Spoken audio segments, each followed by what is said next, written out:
اعوذ باللہ من الشیطان اللعین الرجیم بسم اللہ الرحمن الرحیم رب اشرح لی صدری ویسر لی امری واحلل عقدۃ من لسانی یفقهوا قولی ان اللہ وملائکتہ یصلون علی النبی یا ایھا الذین آمنوا صلوا علیہ وسلموا تسلیما۔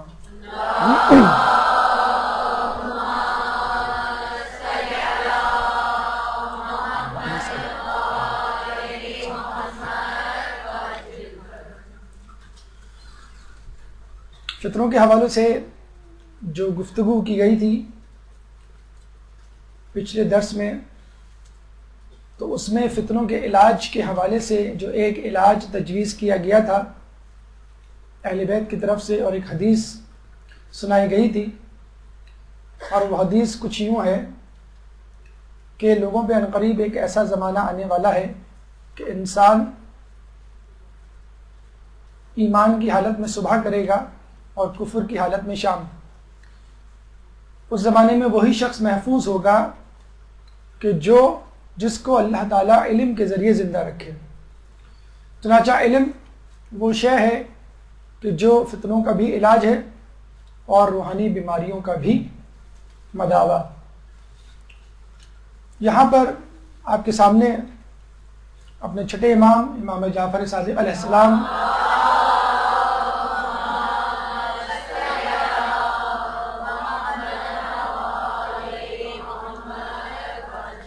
کی ایک حدیث بیان کرنا مقصود ہے، جو ہمارا موضوع بھی ہے، طالب علموں کے لیے امام صادق کی 9 نصیحتیں۔ یہ حدیث علامہ مجلسی نے اپنی کتاب بحار الانوار میں پہلی جلد کے صفحہ نمبر 224، 225 اور 226 پر درج کی ہے، اور وہ بتلاتے ہیں کہ میں نے یہ حدیث خود شیخ بہائی کے ہاتھوں سے لکھی گئی تحریر سے لی ہے اور اس کو اپنی کتاب میں محفوظ کیا ہے۔ ہمارا فقہ بلا شبہ فقہ محمدی ہے، اور فقہ محمدی کے بعد فقہ جعفری ہے۔ جو فقہ جعفری کہنے کا سبب ہی یہی ہے کہ تمام ائمہ میں فقط چھٹے امام کو یہ موقع ملا کہ وہ اپنے فقہ یعنی حقیقی اسلامی فقہ کو مدون کرے، صحیح طور پہ ڈاکیومنٹ کرنے کا آزادانہ طور پر موقع چھٹے امام کو ملا۔ چنانچہ علم کے حوالے سے اور دیگر موضوعات کے حوالے سے چھٹے امام کی جو کاوشیں ہیں تحریری طور پر ہمارے پاس کافی تعداد میں موجود ہیں۔ 4,500 تمام ائمہ کے شاگرد ہیں، جس میں سے 4,000 شاگرد امام ششم کے ہیں۔ امام کے ایک شاگرد عنوان بصری 94 سال کی عمر میں امام کے پاس علم حاصل کرنے جاتے ہیں۔ اس سے پہلے وہ امام کے شاگرد مالک بن انس سے علم حاصل کیا کرتے تھے، لیکن اس کے بعد جب ان کو معلوم چلا کہ امام مدینے میں ہیں تو فوراً ان کے پاس حاضری دی اور یہ کہا کہ امام میں آپ سے علم حاصل کرنا چاہتا ہوں، مجھے اپنے علم میں سے کچھ عطا کیجیے۔ امام نے کہا کہ حکومت کے کارندے میرے پیچھے لگے ہوئے ہیں، میرے اپنے ذکر و وظائف ہیں، مجھے تم اپنی طرف مشغول نہ کرو، اور جاؤ جس طرح تم مالک بن ان سے ملاقات رکھے ہوئے تھے ان سے رابطہ رکھو اور ان سے اپنے مسائل کو حل کرو۔ عنوان بصری یہ سن کر بہت مغموم ہوئے، افسردہ ہوئے، لیکن امام کی بات کو ٹال نہیں سکتے تھے۔ گھر واپس آئے اور اب کی دفعہ انہوں نے اپنی عبادات میں اور اضافہ کر دیا۔ شب و روز دعائیں مانگتے ہیں کہ اللہ امام کے دل کو میری طرف سے نرم کر دے تاکہ میں ان کے علم میں سے کچھ علم حاصل کر سکوں۔ چنانچہ اپنے آپ کو گھر تک محدود کر لیا، فقط نماز کے لیے گھر سے نکلتے اور زیادہ تر وقت گھر میں تنہائی میں عبادت میں گزارتے۔ لیکن کچھ دنوں کے بعد مجبور ہو گئے امام سے ملاقات کا جو جذبہ تھا اس نے انہیں گھر میں رہنے نہ دیا. گھر سے نکلے, عصر کی نماز پڑھی, امام کے گھر وارد ہوئے, دروازے پہ دستک دی, غلام نکلا اور کہا کہ میں امام سے ملنے آیا ہوں. غلام نے اندر امام کو خبر دی, امام نے کہا کہ آنے دو. عنوان بصری اندر داخل ہوئے, امام سے مصافحہ کرنے کے بعد, ہاتھ ملانے کے بعد, احوال پرسی کے بعد امام نے ان سے پوچھا, کہو عنوان بصری کس طرح آنا ہوا؟ عنوان بصری نے کہا کہ گویا آپ کی زیارت اور آپ کا سلام کافی ہے, لیکن کیا ہی اچھا ہو کہ آپ اپنے علم میں سے کچھ علم مجھے عطا فرمائیں.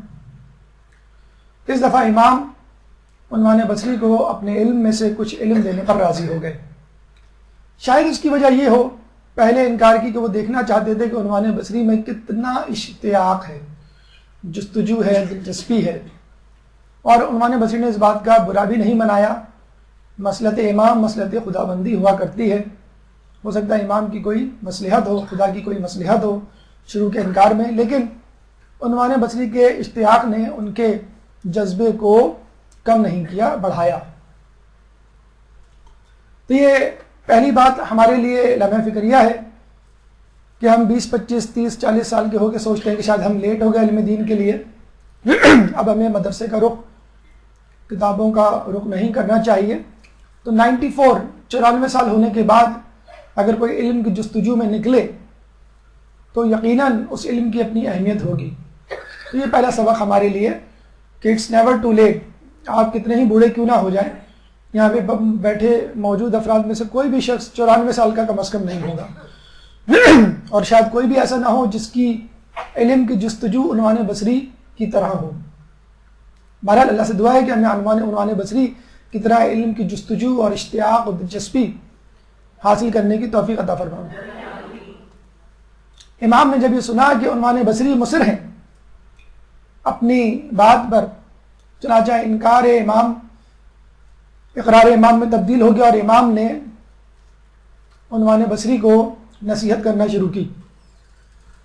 امام نے عنوان بصری کو 9 نصیحتیں کی علم سے متعلق, لیکن ان 9 نصیحتوں سے پہلے ایک مقدمہ, ایک تمہیدی گفتگو بیان کی, وہ بھی سننے کے قابل ہے. آپ یوں کہہ لیجئے در اہل بیت میں اگر مانگو گے تو وہ بھی ملے گا جو نہیں مانگا, اور نہیں مانگو گے تو اپنے تکبر کی وجہ سے ہمیشہ نقصان میں رہو گے.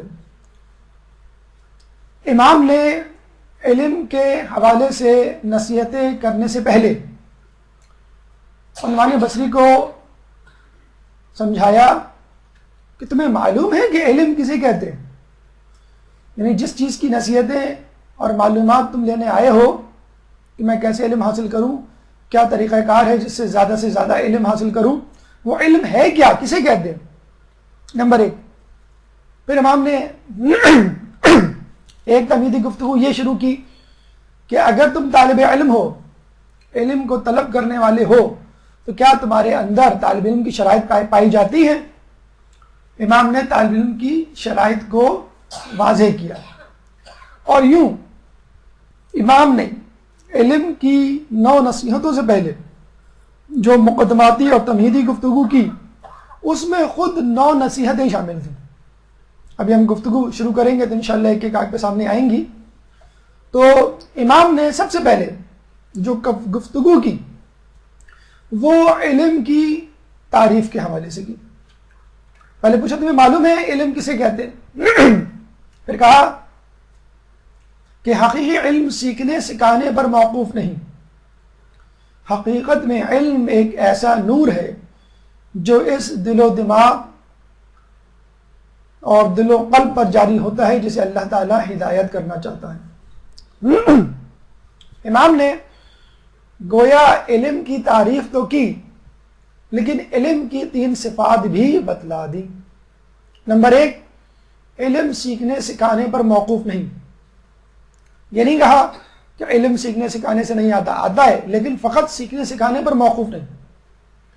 علم ایک ایسا نور ہے, یہ دوسری تعریف, دوسری صفت. نمبر 3, اس دل و قلب پر جاری ہو جاتا ہے جسے اللہ تعالیٰ ہدایت کرنا چاہتا ہے, تیسری تعریف. اس کا مطلب کیا ہوا کہ علم فقط سیکھنے سکھانے سے نہیں آیا تھا. آپ آئے, آپ نے درس لیا, کتاب کھولی, مجلس سنی, کیا علم آ جائے گا؟ نہیں. علم اس وقت تک نہیں آئے گا جب تک آپ اپنے آپ کو ہدایت کے لیے اللہ کے سامنے حاضر نہ کر دیں. علم ایک نور ہے, اور نور کا فائدہ یہ ہوتا ہے کہ چیزیں اپنی جگہوں پہ نظر آ جاتی ہیں. جب لائٹ جاتی ہے تو آپ کو کچھ پتہ نہیں ہوتا کون سی چیز کہاں ہے. اپنے گھر میں, جس گھر میں آپ 20, 25, 30, 50 سال سے رہ رہے ہیں, لائٹ چلی جائے تو آپ جہاں ہوتے ہیں وہیں ٹھہر جاتے ہیں. ٹارچ نکالتے ہیں, موبائل نکالتے ہیں, ماچس کی تیلی جلاتے ہیں, ایک قدم بھی آگے نہیں بڑھاتے. اگر بڑھاتے بھی ہیں تو اپنے ہی گھر میں روشنی کی عدم موجودگی کی بنا پر گرتے پڑتے جاتے ہیں. تو جو شخص اندھیرے کی وجہ سے, نور کے عدم فقدان کی وجہ سے اپنے ہی گھر میں گر پڑے, تو علم کے بغیر انسان اپنی زندگی, جس کے اگلے لمحے کے بارے میں نہیں معلوم, کتنا گرے پڑے گا, کتنے حادثات سے دوچار ہوگا. جیسے گاڑی کی ہیڈ لائٹ بھی نہ ہو, سڑکوں پہ روشنی بھی نہ ہو, اور چاند بھی غائب ہو, ستارے بھی نہ ہو, تو آپ اندازہ لگا لیجئے انسان کتنے بڑے حادثات سے دوچار ہو سکتا ہے. تو علم انسان کو حلال حرام کی تمیز سکھاتا ہے, اچھے برے کی تمیز سکھاتا ہے. اور اگر نہیں سکھاتا تو پھر یہ علم نہیں. اسرائیل, جس کی آبادی کراچی سے بھی کم ہے, کروڑ سے بھی کم ہے, ہر سال 500 PhDs پیدا ہوتے ہیں. تمام مسلمان ممالک جو کہ 54 کی تعداد میں ہیں تقریباً, 500 PhDs پیدا نہیں کر سکتے. اسرائیل میں ہر سال 500 PhDs پیدا ہوتے ہیں, پورے اسلامی ممالک, جس میں سے 54 میں سے 34 تو نکال دیں, کیونکہ اب سعودی لیڈ الائنس میں وہ شامل ہیں. جس گروپ کی رہنمائی آل سعود کرے تو اس گروہ کا, اس ملک کا خدا ہی حافظ. تو جتنے رہ گئے ہیں یا تمام ممالک میں جو ہے وہ 500 PhD, لیکن ہم یہ فخر سے کہتے ہیں کہ ہمارا ایک مجتہد ان کے 500 PhD سے بہتر ہے, کیونکہ وہ نہ صرف ہدایت حاصل کرتا ہے اس علم سے, بلکہ لوگوں کو ہدایت دیتا بھی ہے. جبکہ اسرائیل, جاپان, امریکہ, یورپ, کینیڈا میں جو PhDs کرتے ہیں, ان کا ٹارگٹ ہدایت نہیں ہوتا, ان کا ٹارگٹ ریسرچ, تحقیق, دریافت, سہولت اور ترقی, انسان پر احسان یا انسان کی زندگی کو مزید سہل اور آسان بنانا, انسانیت کو بہتر نہیں بنانا. یہ ٹارگٹ نہیں ہے ان کا کہ انسانیت کو کیسے بہتر بنایا جائے. موبائل کے ماڈلز ہر 6 مہینے بعد بدل رہے ہیں, لیکن کبھی بھی موبائل کمپنیز یہ نہیں بتلاتی اس موبائل کا غلط استعمال کس طرح ہو سکتا ہے, اس کے کیا کیا نقصانات ہیں, کبھی نہیں بتاتے. نہ ٹی وی والوں نے بتایا, نہ فون والوں نے بتایا, نہ موبائل, نہ کمپیوٹر, کسی نے نہیں بتایا.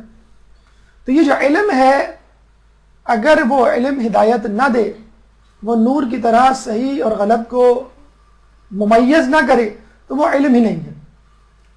اس کا مطلب یہ ہوا کہ علم حاصل کرنے سے پہلے علم کی تعریف ذہن میں ہونی چاہیے, کیونکہ بسا اوقات انسان جو چیز حاصل کرنا چاہتا ہے وہ نہیں حاصل کرتا, کچھ اور حاصل کر لیتا ہے, اور یہ سمجھتا ہے کہ میں نے وہ چیز حاصل کر لی. مثلا ایک لطیفہ مشہور ہے کہ ایک دیہاتی شہر میں آیا, الیکٹرانکس مارکیٹ میں گیا اور دکان والے سے کہا کہ مجھے یہ ٹی وی دے دو, کتنے کا ہے؟ دکاندار نے کہا کہ میں تم کو یہ ٹی وی نہیں دے سکتا. وہ سمجھا شاید میں دیہاتی ہوں, اس لیے گھر گیا, کپڑے بدلے, اچھے لباس کو زیب تن کیا, اور ٹوٹی پوٹی اردو انگلش میں کہا یہ اس ٹی وی کا کیا پرائز ہے. دکاندار نے کہا تم کل بھی آئے تھے اور میں نے سمجھایا تھا کہ میں یہ ٹی وی نہیں دے سکتا. تو اس نے کہا اچھا مجھے کم از کم یہی بتا دو کہ کیوں نہیں دے سکتے. دکاندار نے کہا یہ ٹی وی نہیں مائکرو ویو ہے, یہ ٹی وی نہیں بلکہ مائکرو ویو ہے. تو آپ ٹی وی سمجھ کے مائکرو ویو گھر میں لے آئیں تو آپ بتائیں کیا دیکھیں گے اس پہ, یا مائکرو ویو سمجھ کے ٹی وی گھر میں لے آئیں تو اس میں آپ کیا گرم کریں گے. بہرحال آئندہ اس لطیفے پہ مت ہنسیے گا, کیونکہ امریکہ نے ایسا مائکرو ویو بنا لیا ہے جس میں ٹی وی موجود ہے. ہاں, اب ہنسی آپ کی وجہ ہے. پہلے اس کے بعد علم کی تعریف کے بعد امام نے طالب علم کی 3 شرائط پیش کی. مطلب بالکل ایسا ہی ہے کہ اگر کوئی طالب علم کسی اسکول میں جائے اور یہ کہے کہ استاد مجھے پڑھا دیں، تو استاد پوچھتے ہیں کیا آپ اس اسکول کے طالب علم ہیں؟ جی نہیں. آپ نے ایڈمیشن لیا؟ جی نہیں. آپ کا یونیفارم کہاں ہے؟ وہ بھی نہیں موجود. کون سی کلاس میں؟ نہیں معلوم. تو بھائی جب آپ اس اسکول میں نہیں ہیں، یونیفارم نہیں ہے، رجسٹریشن نہیں کروائی، فیس نہیں جمع کروائی، کس بات کے اسٹوڈنٹ آپ؟ ریکوائرمنٹس تو پوری کریں آپ. امام نے کہا کہ اگر تم طالب علم ہو تو کیا تم نے طلب علم کی 3 شرائط مکمل کر لی ہیں؟ اگر وہ مکمل کر لی ہیں شرائط تو پھر میں تم کو بتاؤں، اور نہیں کی تو پہلے ان شرائط کو مکمل کرو.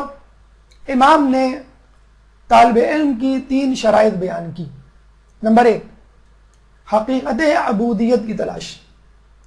امام نے کہا کہ علم حاصل کرنے سے پہلے تم اللہ کے بندے بنو، اللہ کی بندگی اختیار کرو، پھر جو ہے تم علم حاصل کرو گے. دیکھیں اللہ تعالیٰ نے اپنے محبوب رسول اللہ کو کئی ناموں سے پکارا ہے. اللہم صلی اللہ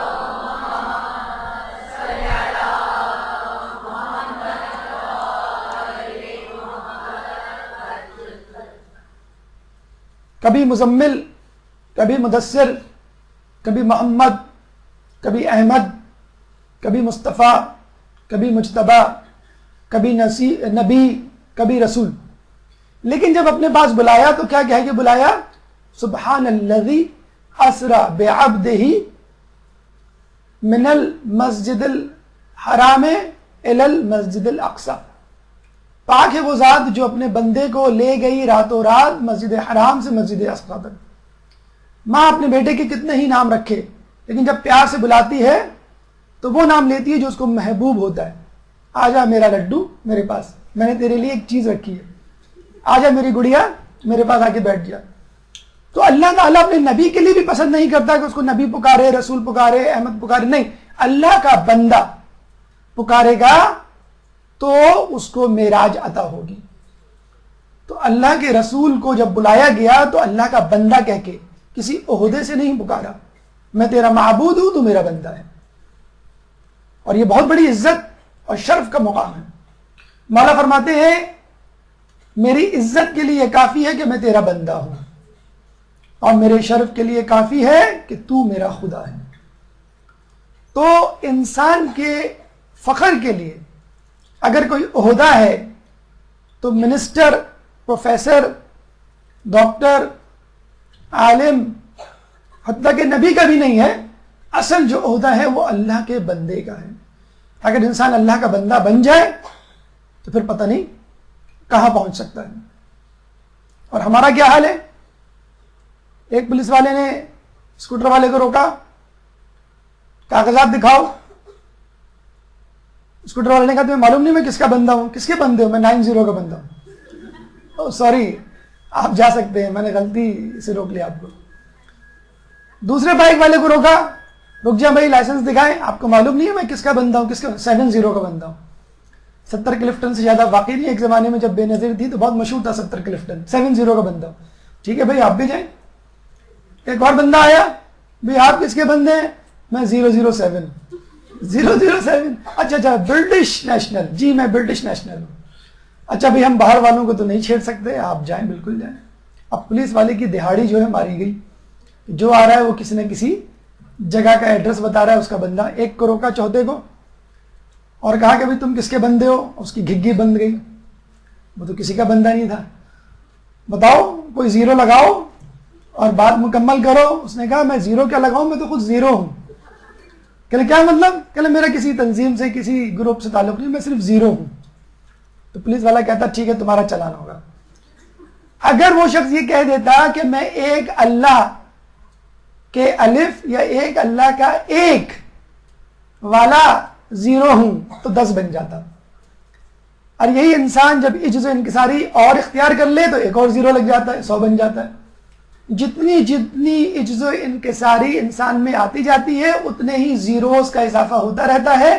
اگر ایک موجود ہے اللہ تعالیٰ کی توحید پرستی کا اور اللہ تعالیٰ کی بندگی کا تو اس کی قیمت اور قابلیت میں اضافہ ہوتا رہتا ہے.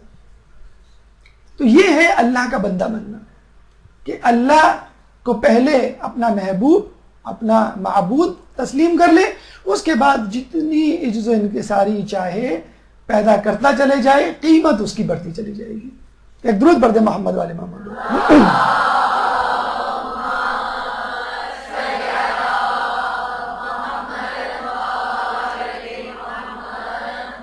امام علم، طالب علم کی شرائط بیان کر رہے ہیں. دوسری شرط امام نے کہا علم کے ہر وقت متلاشی رہو. یہ نہیں کہ آپ مدرسے آئے 2 گھنٹے 3 گھنٹے کی کلاس لی، اللہ اللہ خیر سلم، اسکول گئے کتاب کھولی اور بس بند. ٹیوٹر آیا کاپی کھولی وہ گیا، اس کے بعد کاپی بند. ایک شاگرد کو ایک استاد بہت ڈانٹا کرتا تھا کہ جب بھی میں آتا ہوں تمہاری کتابیں بند ہوتی ہیں، تمہاری کاپیاں بند ہوتی ہیں. کبھی تو ایسا ہو کہ میں آؤں تمہاری کتاب کاپی کھلی رہے تاکہ مجھے پتہ چلے کہ میرے آنے سے پہلے پڑھ رہے تھے تم. آلٹرنیٹ ڈے سے جایا کرتے تھے وہ. ایک دن گئے وہ جمعے کو پڑھا کے، ہفتے کو چھٹی، اتوار کو ویسی چھٹی، پیر کو گئے تو کتاب اور کاپی دونوں کھلی ہوئی. بڑے خوشی ہوئے، بیٹا بہت خوشی ہوئی آپ ماشاءاللہ پڑھ رہے تھے میرے آنے سے پہلے. نہیں یہ تو جمعے سے کھلی ہوئی ہے، یعنی جب آپ آئے تھے جمعے کو بس اس سے کھلی ہوئی ہے. تو ایسے ڈھیٹ شاگرد بھی ہوتے ہیں. تو علم کا متلاشی رہنا ہے ہر وقت، ہمہ وقت. وین میں بیٹھے ہوں، کچن میں ہو، سونے سے پہلے اٹھنے کے بعد علم کی تکرار کرتے رہیں. ایسے شخص کو علم ملتا ہے. دیکھیں نا عنوان بصری نے ہمت نہیں آ رہی، 94 سال کی عمر ہے، بار بار امام کے پاس گئے تو پھر امام نے علم کا چشمہ جو ہے ان کے سامنے جاری کیا. تیسری شرط طالب علم کے لیے فہم اور آگاہی کا سوال. جب تک اللہ سے سوال نہیں کرو گے قل رب زدنی علما، اس وقت تک اللہ تعالیٰ علم میں اضافہ نہیں کرے گا. سورہ طٰہٰ آیت نمبر 114. شاید اللہ کی حکمت یہ ہو کہ آپ کو کہنا چاہ رہا ہے کہ دیکھو علم مانگنا تو پورے قرآن کا علم مانگنا، پوری 114 سوروں کا علم مانگنا. قرآن میں 114 سورے ہیں نا، تو طٰہٰ کا آیت کا نشان بھی سورہ طٰہٰ کی 114 ہے جس میں یہ دعا لکھی ہوئی ہے قل رب زدنی علما. کچھ لوگ کہتے ہیں بھئی 114 سوروں کا علم ہم مانگ کے پھنس نہ جائیں. تو ایک قرآن کو 14 معصومین سے سمجھ لیجئے تو 114 سوروں کا انشاءاللہ علم حاصل ہو جائے گا.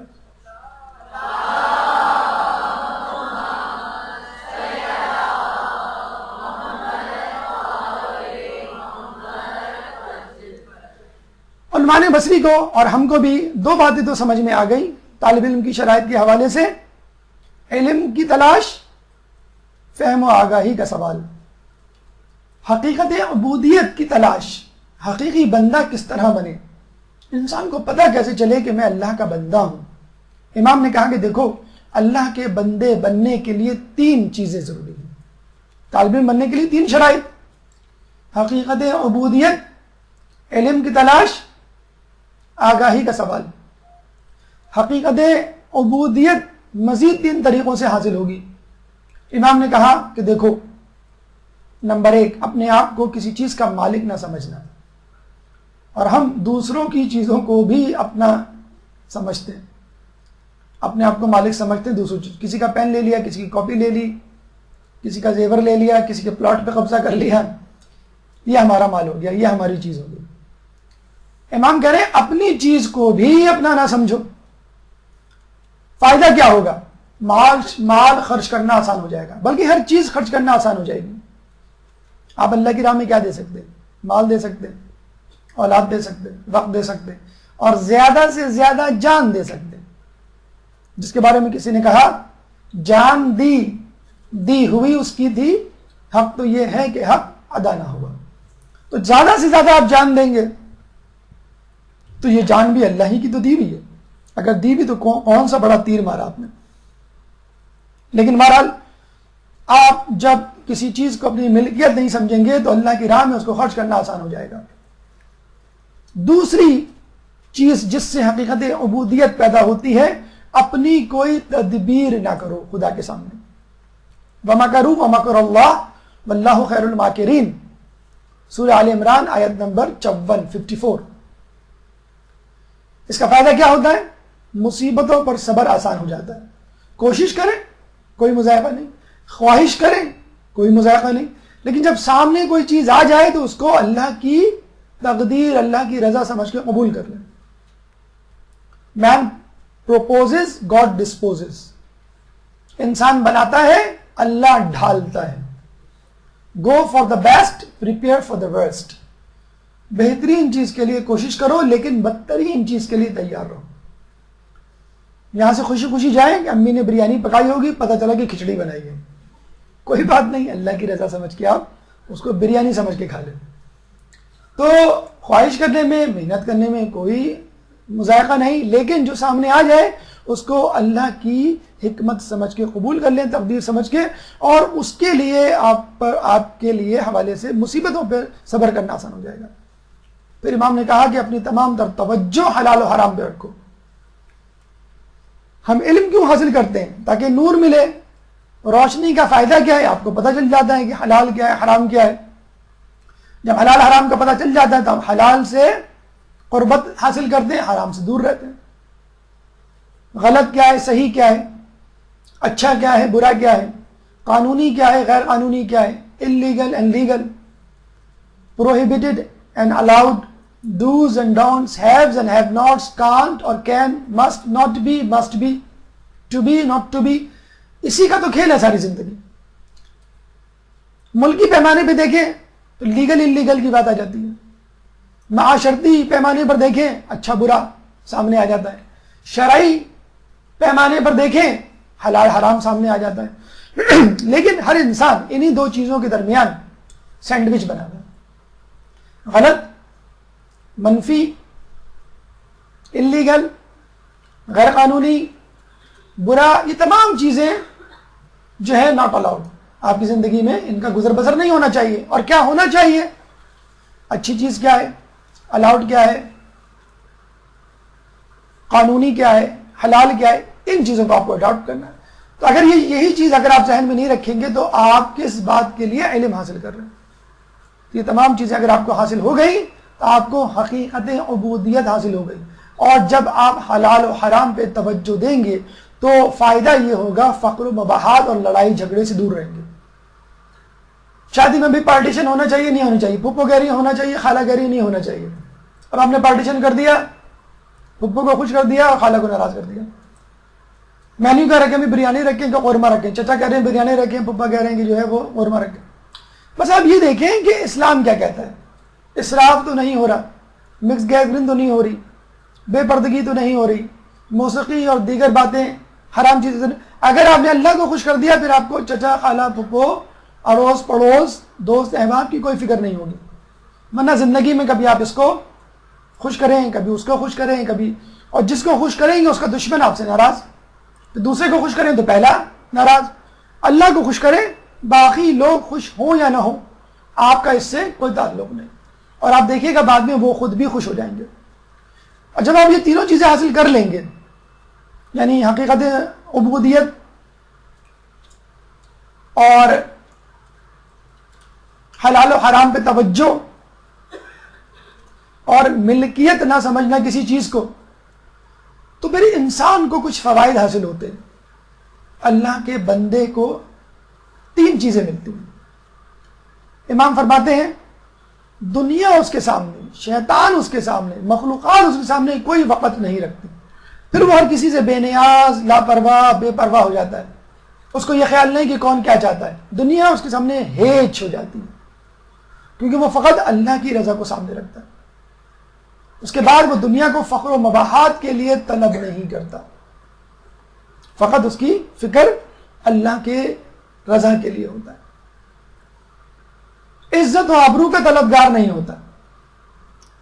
وہ نہیں چاہتا کہ کوئی اس کو سر جھکا کے سلام کرے، سلیوٹ کرے، کیونکہ اللہ اس سے راضی ہے. اور جب اللہ راضی ہے تو وہ اس بات سے خوش ہے.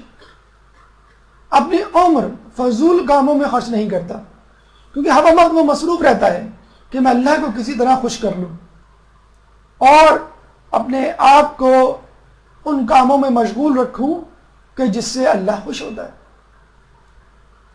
جس کے لیے سورہ قصص آیت نمبر 83 میں اللہ فرماتا ہے تلک الدار الآخرۃ نجعلها للذین لا یریدون علوا فی الارض ولا فسادا.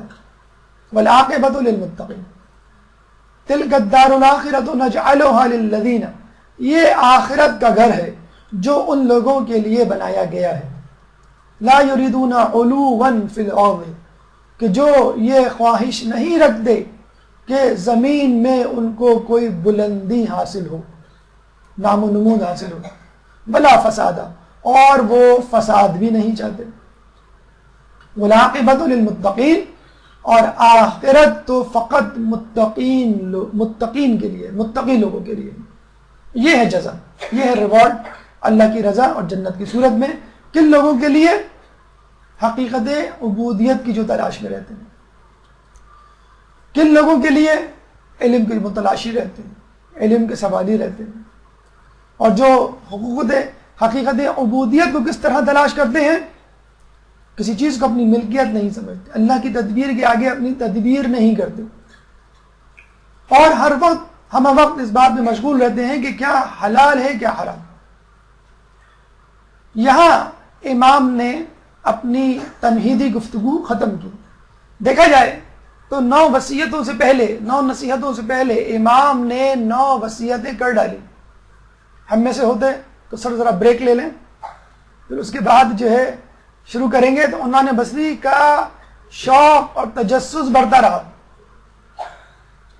ایک دیہاتی کسی ہوٹل میں گیا 5 اسٹار، وہاں پہ اس نے کھانا کھایا، کھانے سے پہلے ایپیٹائزر ہوتے ہیں، آپ کو سوپ دیا گیا، پکوڑے دیے گئے، پاپڑ دیے گئے، سموسا دیا گیا، وہ بیچارہ ہڑپ ہڑپ کر کے کھاتا گیا۔ پھر بیرے نے آگے کہا آئیے جناب، وہ سمجھا شاید یہ ہاتھ دھلوانے لے جا رہا ہے، کہا نہیں جناب کھانا آپ کا انتظار کر رہا ہے۔ وہ پریشان، یہ تو میں نے کھایا تو تھا کھانا، کسی نے کہا پتا بھائی یہ تو ایپیٹائزر تھا۔ تو پتہ چلا کہ وہاں پہ انواع قسم کے کھانے اور سویٹ ڈشز پڑی ہوئی ہیں، بہرحال اس نے کھایا، وہ کھانے کے لیے تو آیا تھا۔ تو علم کا متلاشی جو ہے کبھی اس کا پیٹ نہیں بھرتا، حل میں مزید مزید وہ چاہتا رہتا ہے۔ عنوان بصری کی اشتہا، بھوک اور بڑھ گئی یہ تمہیدی گفتگو سننے کے بعد، کیونکہ ان کو پتہ چل گیا کہ اصل علم کیا ہے، اصل علم کے لیے جو طالب علم ہوتا ہے اس کی شرائط پہ کس طرح اترا جاتا ہے۔ اب تو وہ اور اس علم کو حاصل کرنے کے لیے آمادہ ہو گئے، اور امام سے فرمایا امام مجھے وصیت کیجیے، مجھے نصیحت کیجیے۔ امام نے عنوان بصری کو 9 وصیتیں کی۔ اچھا یہ وصیتیں آج کل کے دور میں آپ دینی طالب علم کو بھی کر سکتے ہیں، ایک کالج یونیورسٹی کے طالب علم کو بھی کر سکتے ہیں، حتیٰ کہ اگر کوئی شخص غیر مسلم بھی ہو اور ان نصیحتوں پہ عمل کرے تو یقیناً وہ ہدایت پر آ جائے گا۔ تو فقط دینی طالب علم کے لیے نصیحتیں نہیں ہیں، آپ یہ نصیحتیں اپنے ان دوستوں کو بھی کر سکتے ہیں جو کالج یونیورسٹی میں پڑھ رہے ہیں، جن کا بہت زیادہ تعلق نہیں ہے دین سے۔ بزرگوں کے لیے بھی یہ نصیحتیں ہیں، بچوں کے لیے بھی نصیحتیں ہیں، کیونکہ امام فرماتے ہیں کہ یہ علم ایک ہدایت ہے۔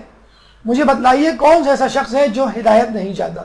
ٹھیک ہے کچھ لوگوں کو کتابوں سے چڑ ہوتی ہے، علم سے الجھن ہوتی ہے، مدرسوں سے الرجی ہوتی ہے، وہ نہیں پسند کرتے بہت زیادہ پڑھنا لکھنا۔ کچھ لوگ تو پیدائشی طور پہ افلاطون پیدا ہوتے ہیں، وہ کہتے ہیں بھی ہمیں سب کچھ پتہ ہے، تم ہمیں کیا بتلا رہی ہو یا ہمیں کیا سکھا رہی ہو۔ تو یہ ان کے لیے بھی ہے کہ جو علم کی متلاشی نہیں، کم از کم ہدایات کی تو متلاشی ہیں۔ کوئی یہ نہیں کہہ سکتا 100% کہ میں صراط مستقیم پر ہوں، یا یہ نہیں کہہ سکتا کہ میں صراط مستقیم پر رہوں گا، کیونکہ جبھی تو ہم نماز میں دعا مانگتے ہیں اہدنا الصراط المستقیم، ہمیں سیدھی راہ دکھاتا رہے، آخری سانس تک ہمیں سیدھی راہ دکھاتا رہے۔ پھر امام نے 9 نصیحتیں کی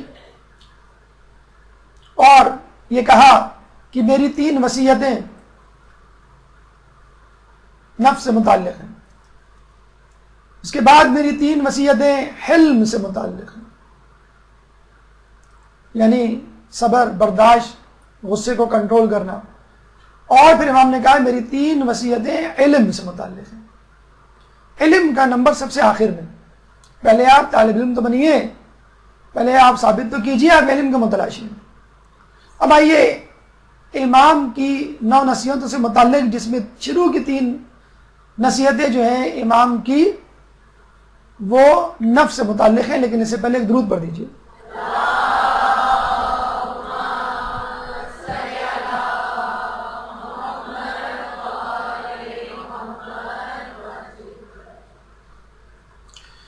امام نے کہا کہ جس چیز کی تمہیں طلب و خواہش نہیں اس کے کھانے سے پرہیز کرو، کیونکہ اس سے حماقت اور دیوانگی پیدا ہوتی ہے۔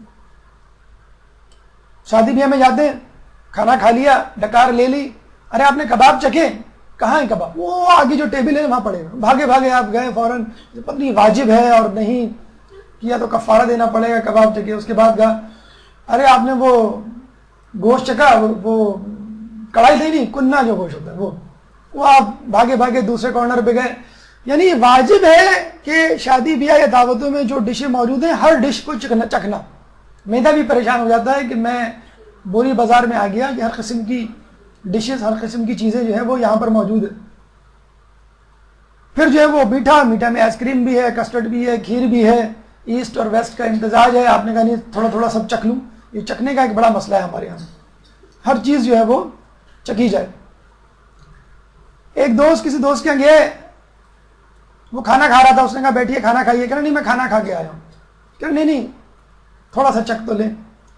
چلیں آپ کہہ رہے ہیں تو میں چکھ لیتا ہوں، ویسے تو میں کھا کے آیا ہوں۔ اب وہ بیٹھے چکھنے کے لیے، چکھتے چلے گئے۔ میزبان کھانا ختم کر کے بیٹھا ہوا ہے اور کبھی ان کو دیکھتا ہے، کبھی اپنے گھر کو، کبھی اپنے دسترخوان کو دیکھتا ہے۔ جب کھانا کھا لیا تو ان سے کہا کہ آپ واقعی کھانا کھا کے آئے تھے؟ کہنا ہاں۔ اور یہ آپ نے چکھا تھا؟ کہنا ہاں۔ آئندہ آپ چکھیے گا اپنے گھر میں، کھانا میرے ساتھ کھائیے گا۔ تو ہمارے لیے واجب ہے کہ کہیں سے کوئی چیز ملے تو مال مفت در بے رحم کی طرح اس پہ ٹوٹ پڑے۔ مفت ہے نا، باہر کی چیز ہے، دوسری کی چیز ہے، اور اپنی چیز جو ہے وہ گن گن کے نوالے جو ہے وہ لیے جائیں۔ اپنے گھر میں اسراف نہیں، دعوت میں یا کہیں پہ دوسرے گھر میں جو ہے وہ اسراف ہے۔ تو ہر چیز چکھنا، ہر چیز کھانا، جس کی خواہش نہیں ہے وہ بھی کھانا، اس سے انسان کے اندر حماقت اور دیوانگی پیدا ہوتی ہے۔ تو ضروری نہیں ہے کہ جو بھی چیز آپ کے سامنے رکھی ہو تھوڑا تھوڑا تھوڑا آپ کو ہر چیز جو ہے وہ چکھا دی جائے۔ ایک صاحب کو بڑا شوق تھا گھر میں جو بھی چیز ہے اس کو پکاؤ، اس کو کھلاؤ۔ بیگم پریشان، کبھی بھنڈی پکا رہی ہیں، کبھی گوشت پکا رہی ہیں، کبھی پالک پکا رہی ہیں۔ ایک دن انہوں نے کوئی عجیب سی چیز بنا کے رکھی، انہوں نے کھائی۔ میں نے کہا اچھا اور کیا ہے کچن میں؟ کہ لیں سب کچھ یہی ہے جو آپ کے سامنے ہے۔ کہ لیں کیسے؟ کہ لیں اس کا نام ہے باولی بھجیا، اور یہ کیسے بنتی ہے؟ تمام سبزیوں کو ملا کر بنتی ہے۔ اب آپ مجھ سے مت کہیے گا کہ مزید کیا ہے، اسے میں نے ڈال دیا سب کچھ۔ تو یہ جو سب کچھ کھانے کی خواہش ہے اس کو تبدیل کیجئے، جو آپ کو سوٹ کرتا ہے۔ مثلا چاول پسند ہے، چاول کھا لیے، دیٹس اٹ۔ ضروری ہے کہ چاول کے پیچھے جو ہے آپ اس کو وہ روٹی بھی ڈالیں، تافتان، اور پھر جو گرم گرم نان بن رہی ہوتی ہے المونیم کے تندور میں، اس کے ساتھ جو ہے وہ آپ سیلفی بناتے ہوئے اس کو کھا رہے ہیں تندور کے ساتھ، دیکھو میں نے گرم گرم روٹی کھائی۔ تو جو کھانا آپ کو سوٹ کرتا ہے طبیعت کو، ٹھیک ہے وہ کھائیں، جو کھانا سوٹ نہیں کرتا اس کو چھوڑیں۔ حماقت اور دیوانگی پیدا ہوتی ہے، آج سے یاد رکھ لیجئے۔ جو چیز نہیں کھانی، طبیعت نہیں ہو رہی، زبردستی اس کو جو ہے، اب پیزا نہیں پسند تو بھائی نہیں کھاؤ پیزا۔ کوئی ضروری ہے اپنے آپ کو ترقی پسند ثابت کرنے کے لیے پیزا کھانا؟ ٹھیک ہے مجھے نہیں پسند، مجھے نہاری پسند ہے، ٹھیک ہے آپ نہاری کھا لیں۔ تو حماقت اور دیوانگی سے بچنا ہے تو آپ ان چیزوں سے پرہیز کریں جن سے حماقت، یعنی ہر چیز کو کھانے سے۔ جب تک بھوک نہ لگے تو نہ کھاؤ۔ ہم تو وہ ہیں کہ بھوک نہیں لگتی تو سب کچھ کھا جاتے ہیں، اور جب بھوک لگتی ہے تو دوسرے کو بھوکا مار دیتے ہیں۔ بوٹیاں خود کے لیے، روٹیاں دوسروں کے لیے۔ ایک دیہات میں پہلوان رہا کرتا تھا، لہیم شہیم، لکڑ ہضم پتھر ہضم، جو اس کے سامنے رکھ دو۔ وہاں پہ ایک کانگڑی سا شخص بھی تھا جو ہر وقت شرط لگانے کے لیے تیار رہتا تھا۔ لوگوں نے ان دونوں کو ٹکروا دیا کہ کھانے پینے کی کوئی شرط لگوائی جائے۔ انہوں نے کہا چلو ٹھیک ہے، کون زیادہ کھاتا ہے؟ تو پہلوان نے کہا چلو ٹھیک ہے، بالٹی بھر دودھ کون پیے گا؟ وہ شخص تھا تھوڑا سا پریشان ہوا، لیکن اس کی عزت نفس مجروح ہوتی اگر وہ شرط نہ لگاتا، ہر شرط کو وہ لگاتا تھا اور جیتتا تھا۔ اس نے کہا ٹھیک ہے، بالٹی کی شرط ہو گئی، اور جو ہارے گا وہ پورے گاؤں کو مٹھائی کھلائے گا۔ مٹھائی کی دکان جو ہے وہ دودھ کی دکان کے ساتھ تھی، پورا گاؤں جمع ہو گیا وہاں پہ۔ مغرب سے 1 گھنٹہ پہلے آ جانا بھائی دونوں، تاکہ 1 گھنٹے بعد، مطلب شرط کے بعد جو ہارے گا مقابلے کے بعد وہ پورے گاؤں کو 1 گھنٹہ دعوت عام ہوگی، سب کھائیں گے۔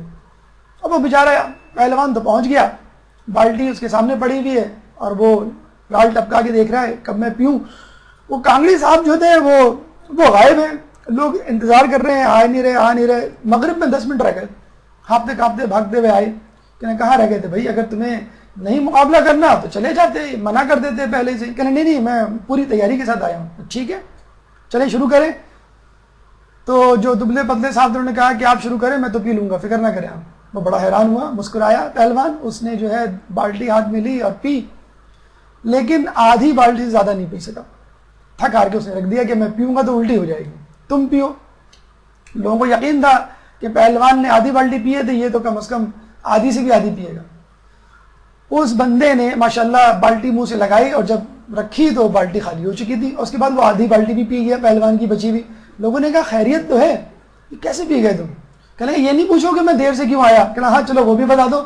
کہہ لیں گے میں شک میں مبتلا تھا کہ پوری بالٹی پی سکتا ہوں کہ نہیں, اس لیے پہلے پی کے آیا تھا.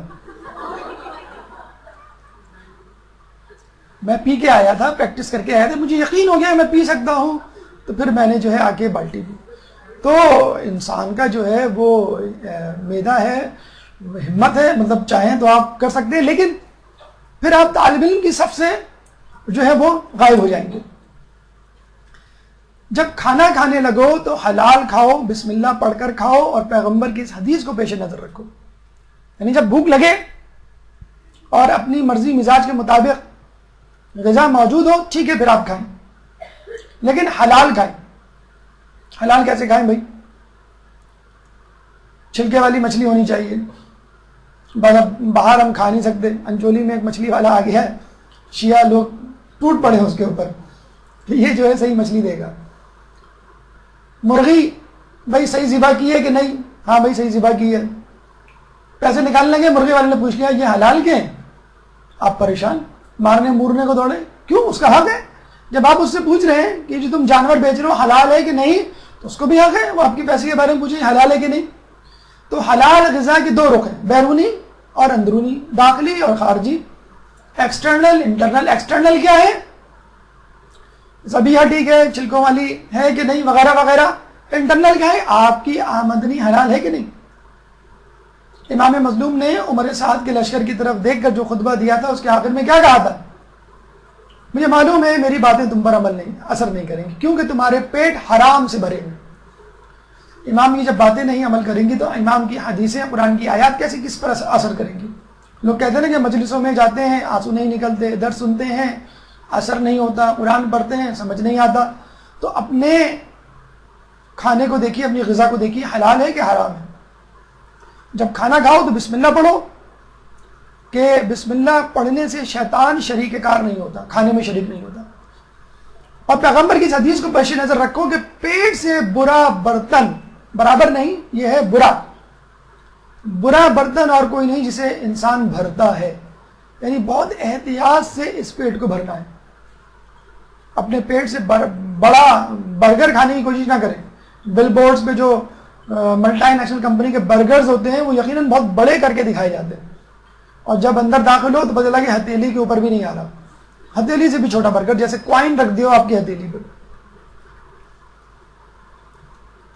اگر طعام ضروری بھی ہو جائے تو اس کی 1/3 کھانے کے لیے, 1/3 پانی کے لیے اور 1/3 سانس لینے کے لیے ہو.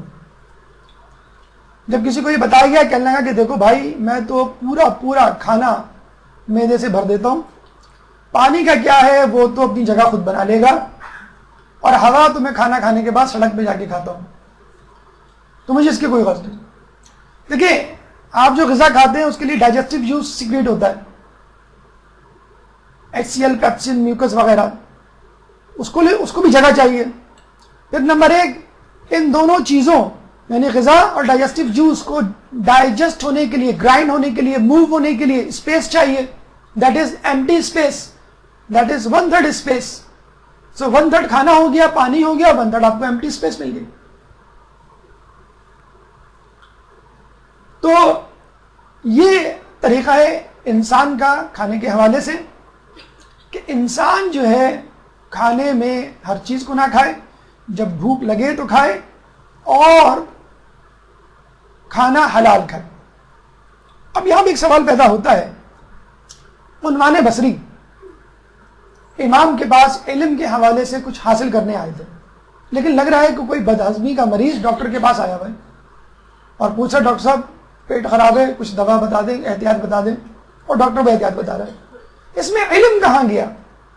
اور جو یہ امام نے کہا کہ 3 نصیحتیں نفس سے متعلق ہیں, تو نفس کہاں گیا؟ یعنی غذا کا نفس سے کیا تعلق، غذا کا علم کیسے کیا تعلق. 9 حدیثوں میں 3 حدیثیں جو امام نے بتائیں شروع میں نصیحتیں، اس میں علم اور نفس کہا گیا.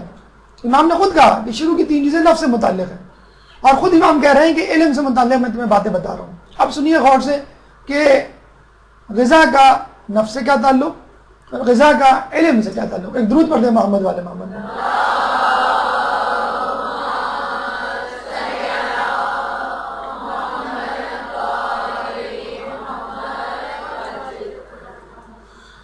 غذا اور نفس کا یعنی تزکیہ نفس کا کیا تعلق.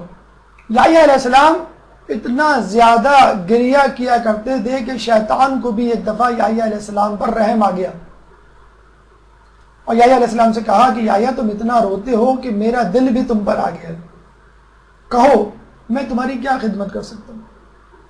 یحییٰ علیہ السلام نے موقع غنیمت جانا اور یہ کہا کہ یہ بتاؤ تم سب کو مختلف جالوں سے پھنساتے ہو، میرے لیے کون سا جال تیار کر کے رکھا ہوا ہے. تو شیطان نے کہا کہ میں آپ کو رات میں زیادہ کھلا کر اور صبح عبادت میں سستی کروا کر اپنے جال میں پھنساتا ہوں. یحییٰ علیہ السلام نے کہا کہ خدا کی قسم آج کے بعد سے میں رات کو زیادہ نہیں کھاؤں گا. شیطان نے کہا خدا کی قسم آج کے بعد سے میں کسی کو نصیحت نہیں کروں گا. ایک نبی کو زیادہ کھلا کر اپنی راہ سے ہٹانے کی کوشش کر رہا ہے، تو ہم کس کھیت کی مولی. Soup of the soup of the soup, کیا پدی کا شوربہ. تو یہ ہے تعلق تزکیہ نفس کا غذا سے. عمر سعد اور اس کے لشکریوں کے بارے میں بھی امام کی حدیث سن لی، یحییٰ علیہ السلام کا بھی پیغام سن لیا. اب علم کا غذا سے کیا تعلق. بحیثیت مجموعی امام علم اور غذا کے حوالے سے بات کر رہے ہیں. دیکھیے جب انسان کھانا کھاتا ہے، غذا معدے میں جاتی ہے، معدے سے خون میں جذب ہوتی ہے، اور خون اس غذا کو جگر میں لے کے جاتا ہے. جگر آپ کے لیے کچن کا کام دیتا ہے. واشنگ، موڈیفیکیشن، ڈیٹاکسیفیکیشن، کوکنگ، ہر چیز غذا کی جگر میں ہوتی ہے. لیکن غذا اور معدے کے درمیان جو واسطہ ہے، جو ٹرانسپورٹ ہے، دیٹ از بلڈ. وہ کہاں سے آئے گا؟ آپ غذا کے ساتھ خون تو نہیں پیتے. نانی اماں تو کہتی ہیں تم تو خون پیتی ہو جب بھی آتی ہو. ایک ہی شخص تھا جو غذا کے ساتھ خون پیتا تھا، حجاج بن یوسف. افطار کے وقت رمضان میں اس نے کہا، ماہ رمضان میں، کہ میری پسندیدہ ڈش حاضر کی جائے. افطار میں سرخ روٹیاں لائی گئی اس کے پاس. لوگوں نے کھائی اور حجاج سے پوچھا کہ اس میں کیا ایسی چیز ہے جو تمہاری پسندیدہ ڈش ہے. اس نے کہا ان روٹیوں کو سادات کے خون سے گوندھ کر بنایا گیا.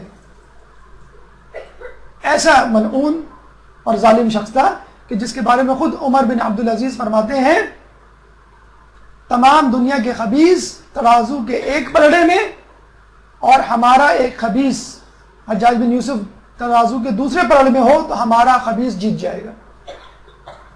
بہرحال تو معدے میں جو خون آتا ہے وہ کہاں سے آتا ہے؟ ایکسٹرا بلڈ آتا ہے معدے کے پاس فوراً. جب بھی آپ کھانا کھاتے ہیں blood circulation around the stomach will increase. کیسے؟ دماغ سے آتا ہے، ہاتھوں سے آتا ہے، پیروں سے آتا ہے. Rest of the body will provide the food, تاکہ معدے میں ایکسٹرا بلڈ جائے اور وہ ٹرانسپورٹ کرے اپنی فوڈ کو اسٹمک سے لیور کے درمیان. پھر ہوگا کیا؟ کھانے کے بعد آپ کو غنودگی ہوگی، نیند آئے گی، چلنے پھرنے کو، کہیں جانے کو جی نہیں چاہے گا. اپنی چھوٹی بہن سے کہیں گے ذرا ہاتھ دھلا کے لے آنا میرے. اٹھنے کا بھی نہیں چاہے گا. لوگ تو بیٹھے رہتے ہیں ہاتھ پکڑے. تو دیکھا آپ نے، جب غنودگی آئے گی تو آپ پڑھیں گے کیسے؟ جب یہ کہا گیا ہے کہ جو رات کو پڑھنا چاہتے ہیں وہ کم کھائیں، بلکہ جو صبح بھی اٹھنا چاہتے ہیں وہ بھی کم کھائیں. رات کو کم کھانے کی تاکید ہے. شیخ بھائی کے بارے میں ملتا ہے وہ رات کا کھانا لے کر نجف کی گلیوں میں گھوما کرتے تھے کہ کوئی فقیر مل جائے اس کو دے دیں. کہا کرتے تھے رات کا کھانا میرے لیے بڑا بھاری پڑتا ہے. اور کہا بھی جاتا ہے کہ جو شخص خوبصورت اور صحت مند رہنا چاہتا ہے رات کے کھانے میں کمی کر دے. بلکہ امریکہ کی نیوٹریشنسٹ جو تھی وہ یہ کہا کرتی تھی کہ صبح کا کھانا بادشاہوں کی طرح، دوپہر کا کھانا وزیروں کی طرح، اور رات کا کھانا فقیروں کی طرح. ہمارے یہاں ریورس ہوتا ہے. کچھ لوگ کہتے ہیں نہیں ریورس نہیں ہوتا, ہمارا کھانا بادشاہوں کی طرح کھاتے ہیں. تو یہ ہے علم اور غذا کا تعلق. آپ زیادہ کھائیں گے تو آپ کا بلڈ سرکولیشن برین سے کم ہو کے معدے کی طرف بڑھ جائے گا, اور عقل و حکمت کی باتیں اس معدے میں نہیں آئیں گی. اس کے بعد اور کیا تعلق ہے, اور بھی سن لیجئے. اللہ کا دشمن ہے وہ شخص جو زیادہ کھاتا ہے, زیادہ سوتا ہے. حدیث رسول, عجیب حدیث رسول. اللہ کا دشمن بے نمازی نہیں, روزہ خور نہیں, فاسق و فاجر نہیں, جہاد سے بھاگنے والا نہیں, ماں باپ کا نافرمان نہیں. وہ جو زیادہ کھاتا ہے زیادہ سوتا ہے, کیونکہ زیادہ سونا زیادہ کھانا ہے انسان کو شہوت پرستی, خواہشات اور دنیا پرستی, مادیت پرستی میں مبتلا کر دیتی ہے. اور پھر انسان نہ دنیا کا رہتا ہے نہ دین کا, ہر وقت نکما اور سست بنا گھر پہ بستر پہ پڑا رہتا ہے. زیادہ کھانا کن کی صفات ہے؟ جیسے ہم نے کہا کہ اللہ کا دشمن ہوتا ہے. رسول اللہ نے امیر شام کو ایک دفعہ بلوایا تو کہا وہ کھانا کھا رہا ہے. تھوڑی دیر بعد بلوایا, کھانا کھا رہا ہے. پھر بلایا, کھانا کھا رہا ہے. رسول اللہ نے کہا کہ اللہ کبھی اس کا پیٹ نہ بھرے. اور اس کے بعد اتنا کھانا شروع کیا. اکثر وہ کہا کرتا تھا کہ مجھے میرے دسترخوان سے اٹھا دیا کرو جب دیکھو کہ میں نے کافی کھانا کھا لیا ہے. اٹھتا نہیں تھا اپنے دسترخوان سے. ہشام بن عبد الملک جب بھوک لگتی تھی تو سب کچھ چھوڑ چھاڑ کے کھانے کے لیے بیٹھ جایا کرتا تھا. خیر ہم بھی اسی طرح بیٹھ جاتے ہیں, امی کھانا دیں. ابھی آدھا گھنٹہ بیٹا تھا گوشت گلنے میں, امی بس جو بھی ہے دے دیں آپ. تو ہشام بن عبد الملک ایک دفعہ حمام گیا نہانے صبح کے وقت. اس نے کہا کہ مجھے بھوک لگ رہی ہے. کہ بھائی سلامت, آپ حمام میں جائیں, شاور لیں, غسل کریں, آپ نکلیں گے تو ناشتہ تیار ہوگا. اس نے کہا نہیں مجھے ابھی کھانا ہے. اسی وقت بکرا لایا گیا, ذبح کیا گیا, کلیجی بھون کر اس کو دی گئی. کہتے ہیں وہ گرم گرم سیخوں کے کباب جب اس کے سامنے لائے جاتے تھے. آپ کو معلوم ہے جو بادشاہ وغیرہ ہوتے ہیں ان کی جو قلت ہوتی ہے, لباس ہوتا ہے, اس میں بیل سلیو ہوتی ہے. بیل سلیو کا ایک زمانے میں فیشن نکلا تھا, اب ختم ہو گیا. اب تنگ فیشن زیادہ آ گئے اور ڈھیلے فیشن ختم ہو گئے. یہ بڑا خطرناک ماحول ہے. تو بیل سلیو ہوتی تھی تو وہ جو ہے سیخ کباب کہ کباب جو ہے اپنی آستین سے اتارتا تھا. کیسے پتا چلا؟ ہارون رشید نے اپنا ذاتی میوزیم بنایا, اپنے آباء و اجداد کی چیزوں کو جمع کیا. کسی کی جوتے ہیں, کسی کا لباس, کسی کا تاج, کسی کا تخت وغیرہ وغیرہ. ایک جگہ اس کو لباس شاہی نظر آیا جس میں چربی کی بو آستینوں میں سے. پہلا کہ یہ آپ کے جد ہشام بن عبد الملک کا ہے جو کھانا گرم گرم آستین سے اٹھا کے کھایا کرتے تھے. بنو امیہ کا ایک بادشاہ تھا, تالاب بنایا تھا اس نے شراب کا, اسی میں نہاتا تھا اور اسی میں جو ہے وہ پیتا تھا. تو یہ زیادہ کھانا, حرام کھانا انسان کو اہل بیت کا بھی دشمن بناتا ہے اور اللہ کا بھی دشمن بناتا ہے. فقط حرام کھانا ہی حرام نہیں, غلط نہیں, زیادہ کھانا بھی انسان کو دین سے دور لے جاتا ہے. اب امام نے حلم سے متعلق 3 نصیحتیں کی. ایک درود پڑھ دیں محمد وآل محمد.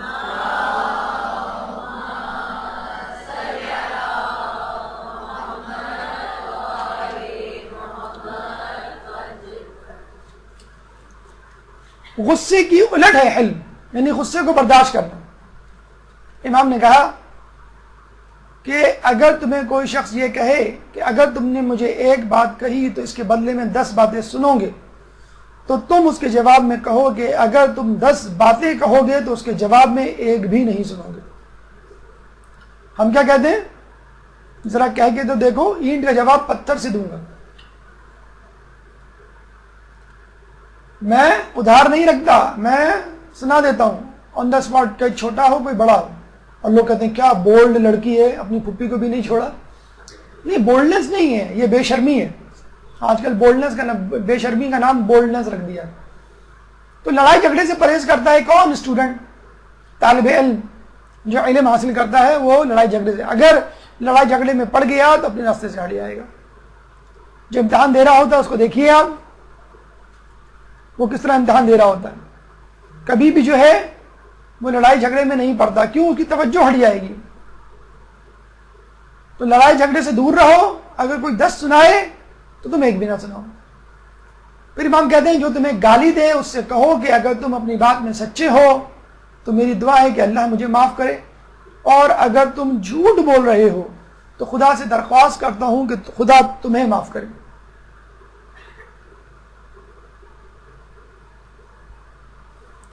امام کی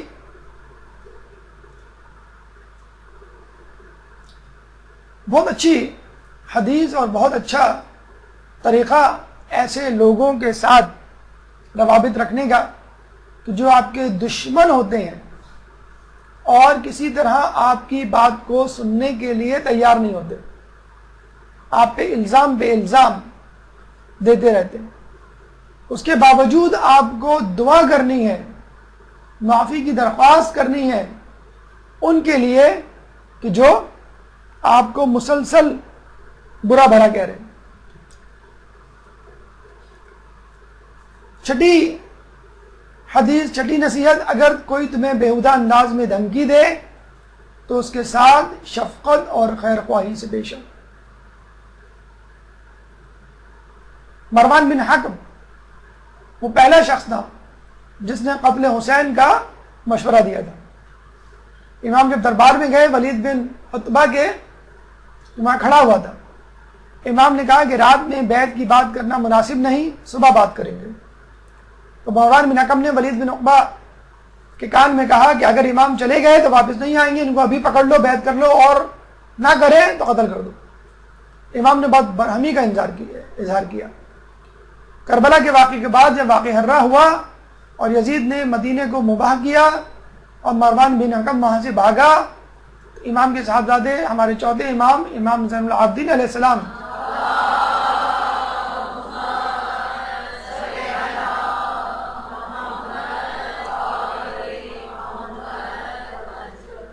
اس کو راستے میں ملے، ڈرتے ڈرتے ان سے مدد کی درخواست کی۔ امام نے اس کو اناج دیا، امام نے اس کو پناہ دی۔ بڑا حیران ہوا، امام سے پوچھا کہ آپ نے مجھے پہچانا نہیں؟ یعنی میں وہی تو ہوں جو امام حسین کو قتل کرنے کی طرف تھا۔ امام نے کہا کہ نہیں، ہم تمہیں پہچان گئے۔ تو وہ لوگ جو کربلا کے فاؤنڈر تھے، کربلا برپا کرنے میں پیش تھے، ان کو ائمہ نے جگہ دی، کھانا دیا اور پناہ دی۔ یہ انداز ہوا کرتا تھا۔ دوسرے امام، امام حسن علیہ السلام کے پاس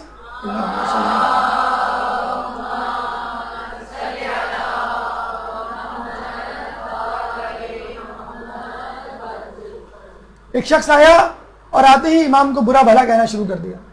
امام نے کسی بات کا جواب نہیں دیا اور فقط یہ کہا کہ کیا تو بھوکا ہے تو آ میں تجھے کھانا کھلا دوں، اگر تو فقیر ہے تو آ تجھے میں مال دے دوں، اگر تیرے پاس گھر نہیں تو میں تجھے گھر دے دوں، اگر تیرے پاس لباس نہیں تو میں تجھے لباس دے دوں، اور پھر اس کو اپنے گھر لے گئے۔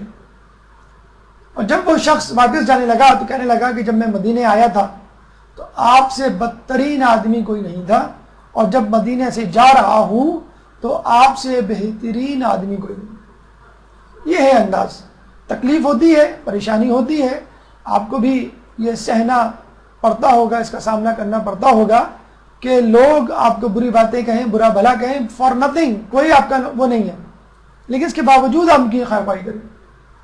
چھٹے امام کا ہمیں واقعہ ملتا ہے کہ ایک دفعہ ان کے کسی خاندان میں فرض سے کوئی نوک جھوک ہو گئی اور اس شخص کا قصور تھا جس سے نوک جھوک ہوئی تھی۔ وہ غصے میں چلا گیا۔ امام دوسرے دن بنفس نفیس خود اس کے گھر گئے، دروازہ کھٹکھٹایا، وہ باہر نکلا تو اس کو اپنے گلے لگایا۔ روایت میں آیا ہے کہ اگر دو شخص لڑ جائیں اور جس کا قصور نہ ہو وہ صلح میں پہل کرے اور اس کو گلے لگائے کہ جس کا قصور ہو، تو اللہ تعالیٰ گلے لگانے والے پر جنت واجب کر دیتا ہے۔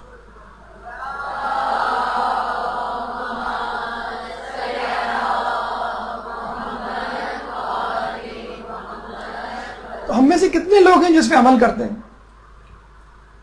ایک مدرسے میں کچھ طلبہ اپنے استاد کے پاس، ایک طالب علم اپنے استاد کے پاس گیا اور کہنے لگا، استاد کئی دنوں سے محسوس کر رہا ہوں کہ روحانی ترقی نہیں ہو رہی۔ پہلے دیکھیں اس زمانے کے طلبہ بھی کیسے ہوتے تھے، ان کو معلوم ہو جاتا تھا کہ ہماری روحانی ترقی نہیں ہو رہی۔ ہمیں یہ تو یاد ہوتا ہے آج کا درس سن لیا، یاد ہو گئی حدیثیں اور چیپٹر کمپلیٹ ہو گیا، لیکن بہت کم لوگوں کو یہ محسوس ہوتا ہے کہ ہمارے ایمان میں بھی اضافہ ہو رہا ہے علم کے ساتھ ساتھ۔ تو امام سے کہا، استاد سے کہا کہ کئی دنوں سے محسوس کر رہا ہوں کہ روحانی ترقی نہیں ہو رہی۔ تو استاد نے کہا کہ کیا تمہاری کسی سے کوئی کینہ پروری دشمنی ہے؟ اس نے کہا نہیں، لیکن مدرسے میں کچھ طلباء ایسے پڑھتے ہیں جن کا تعلق ایسے خاندان سے ہے کہ جس خاندان کی میرے خاندان والوں سے چپخلش چل رہی ہے، دشمنی چل رہی ہے، لیکن میری ان طلباء سے کوئی دشمنی نہیں۔ استاد نے پھر بھی کہا حفظ ما تقدم کے طور پہ تم اپنی طرف سے کچھ اقدام کرو، اور اس کو ایک ٹاسک دیا، ہوم ورک دیا کہ وہ طلباء جب کلاس کے اندر جائیں تو تم پیچھے جا کر ان کی جوتیوں کو سیدھا رکھنا شروع کرو۔ تو تھوڑا بہت شائبہ کینہ پروری ہے، اشکال ہے، کوئی دشمنی ہے، وہ بھی انشاءاللہ نکل جائے گی۔ اور جب طالب علم نے ایسا کرنا شروع کیا تو وہ تھوڑی بہت جو کینہ پروری ہے، دشمنی تھی، وہ بھی نکل گئی۔ تو استغفار کریں، سورہ فاتحہ پڑھیں، تحفے تحائف دیں، کم از کم اچھے اخلاق سے پیش آئیں۔ کن سے؟ کہ جو آپ کے بارے میں بہترین صدقہ وہ ہے جو ان رشتہ داروں کو دیا جائے کہ جو آپ کے دشمن بنے بیٹھے، بہترین صدقوں میں شمار کیا گیا۔ تو کوئی بیہودہ انداز میں آپ کو دھمکی دے تو آپ صاف کہہ دیں کہ میں جو ہوں اس قابل نہیں، لیکن بہرحال اگر آپ کہہ رہے ہیں تو ہو سکتا ہے صحیح ہو، اور خیر خواہی سے پیش آئیں۔ تو یہ 3 حدیثیں تھیں امام کی حلم سے متعلق۔ اب آئیے امام کی ان حدیثوں کی طرف، ان نصیحتوں کی طرف جو علم سے متعلق ہے۔ امام نے 9 نصیحتیں کی، 6 ہم بتا چکے، 3 باقی رہ گئی ہیں۔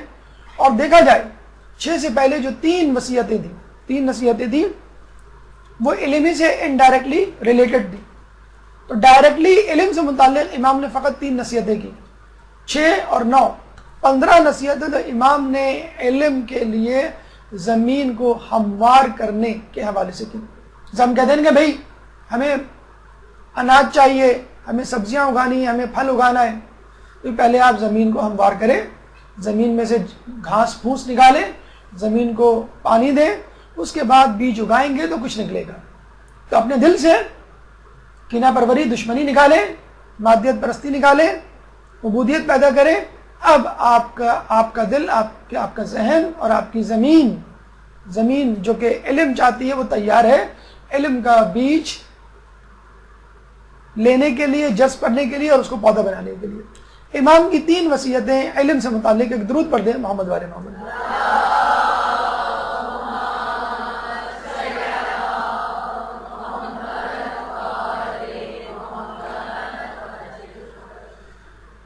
پہلی نصیحت یا 7ویں نصیحت، جن چیزوں کو نہیں جانتے ہیں علماء سے پوچھو، البتہ یہ خیال رہے کہ ان کی لغزش ڈھونڈنے اور آزمائش کے طور پر سوال نہ کرو۔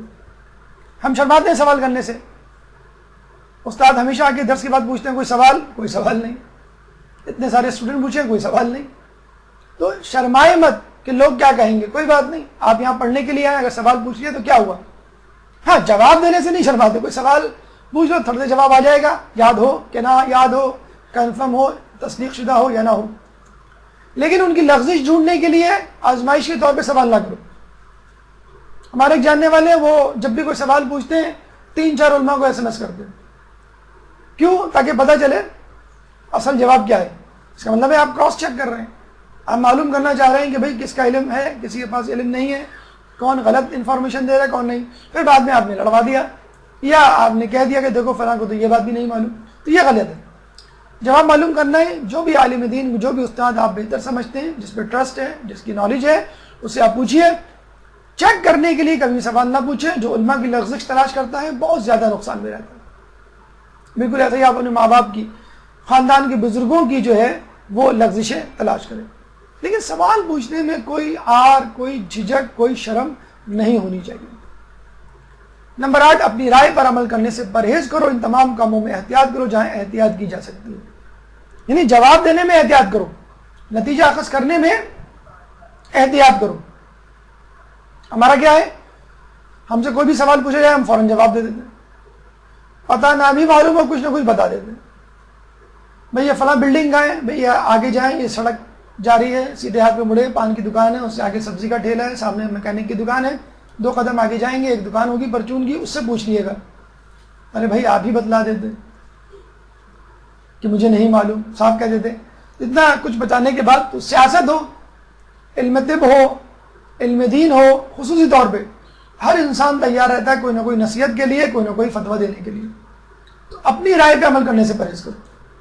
شیخ مرزا انصاری کے بارے میں کہا جاتا ہے کہ ہر دور کے سب سے بڑے عالم نجف میں جب ممبر پہ بیٹھے، آپ کو معلوم ہے نجف میں جو ممبر ہوتے ہیں بہت اونچے اونچے ہوتے ہیں، چھت تک ہوتے ہیں بعض اوقات لوگ، تو اوپر بیٹھے ہوئے تھے، ایک بڑھیا آئی سر اوپر کر کے سوال کیا، شیخ مرزا انصاری نے کہا کہ مجھے نہیں معلوم، پھر دوسرا سوال کیا، شیخ مرزا انصاری نے کہا مجھے نہیں معلوم، تیسرا سوال کیا، شیخ مرزا انصاری نے کہا مجھے نہیں معلوم، تو بڑھیا نے غصے میں کہا اگر نہیں معلوم تو اتنی اونچی جگہ کیوں بیٹھے ہو، نیچے آ جاؤ۔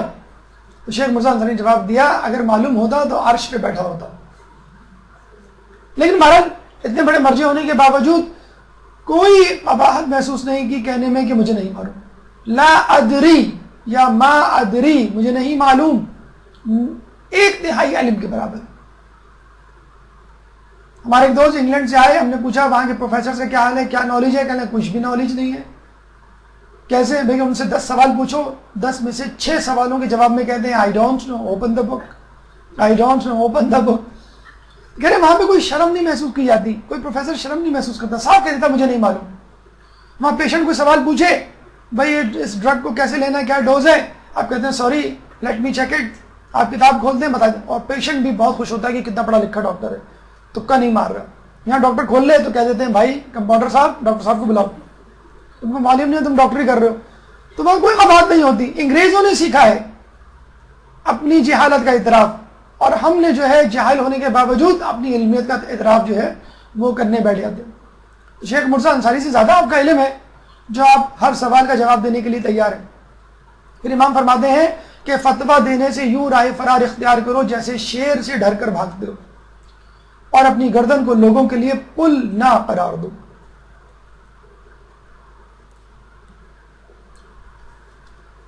بلا سوچے سمجھے ہم فتویٰ دے دیتے ہیں، بعد مکمل ہونے سے پہلے جواب دے دیتے ہیں۔ سید مہدی بحر العلوم کے بارے میں کہا جاتا ہے کہ اتنے مقدس، اتنے عالم تھے کہ لوگوں کو بعض اوقات شک ہوتا تھا کہ کہیں یہی تو امام مہدی نہیں، یہی تو امام زمانہ نہیں۔ ایک دفعہ لوگوں نے آ کے سوال پوچھا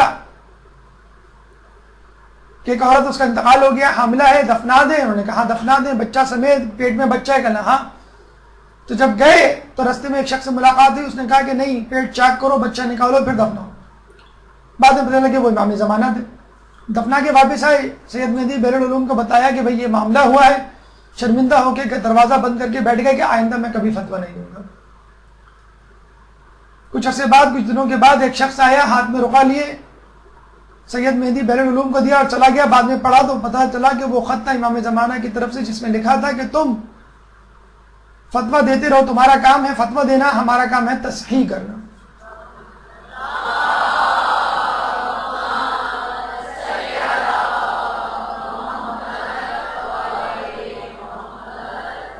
تو آپ احتیاط کریں، مکمل طور پہ چھان پٹک اور تفتیش اور تحقیق کے بعد جواب دیں۔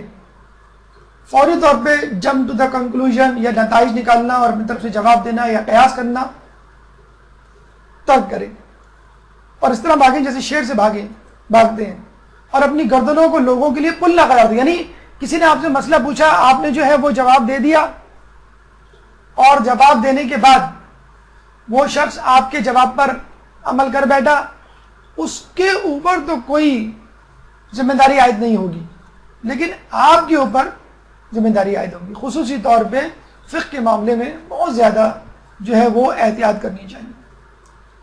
تو سوال کرنے میں تعامل نہ کریں، سوال کرنے میں جو ہے وہ نہ شرمائیں نہ جھجکیں، لیکن جواب دینے میں جھجکیں اور شرمائیں، اور حد المقدور جو ہے جواب دینے سے گریز کریں کہ جب تک آپ کو جو ہے جواب نہ معلوم ہو جائے۔ امام نے جب یہ 9 نصیحتیں مکمل کر دیں تو ابو عبداللہ کو کہا، یعنی اپنے صحابی کو، کہ ابو عبداللہ اب یہاں سے جاؤ، میں نے جو تمہیں نصیحت کرنا تھی کر دی، اب میرے ذکر و وظیفے کا وقت ضائع نہ کرو کیونکہ مجھے اپنے نفس کا بہت خیال ہے۔ دیکھیں امام بتلا رہے ہیں، یہ بھی ایک نصیحت ہے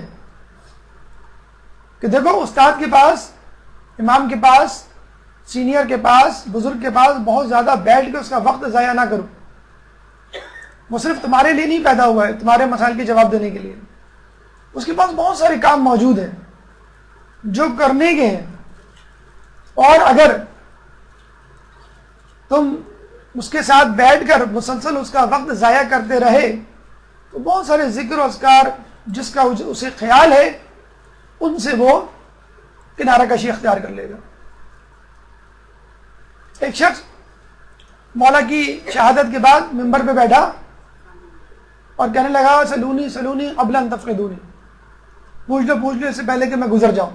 بڑا سا امامہ پہنے، ایک شخص نے پوچھا یہ جو تیرا امامہ ہے اس امامے کے کتنے گھیرے ہیں؟ بیچارہ لاجواب ہو کے رہ گیا۔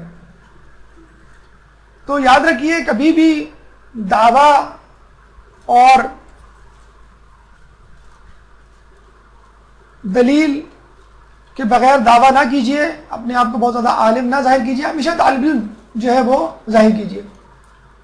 اور علم کے حوالے سے امام زمانہ کا انتظار اور منتظرین کے لیے ایک خوشخبری کہ جب امام آئیں گے تو امام سے پہلے فقط 2 حروف علم ہوگا، یعنی ابھی جو بھی ترقی ہو رہی ہے اور آئندہ ہوگی امام کے زمانے تک، امام کے ظہور کے زمانے تک 2 حرف انسان علم حاصل کر پائے گا، اور علم مجموعی طور پہ 27 حروف ہے۔ تو جب امام آئیں گے علم کو 2 حروف سے لے کر 27 حروف میں تبدیل کریں گے۔ اتنی زیادہ علم کے حوالے سے جو ہے وہ ترقی ہوگی۔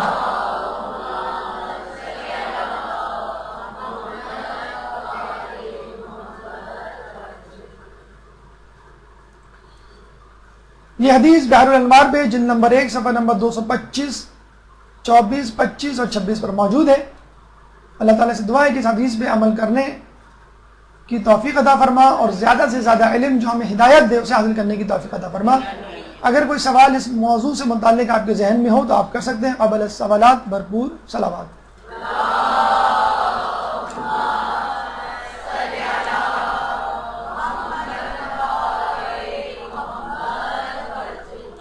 برحمتك يا أرحم الراحمين، وصلى الله على محمد وآله الطاهرين۔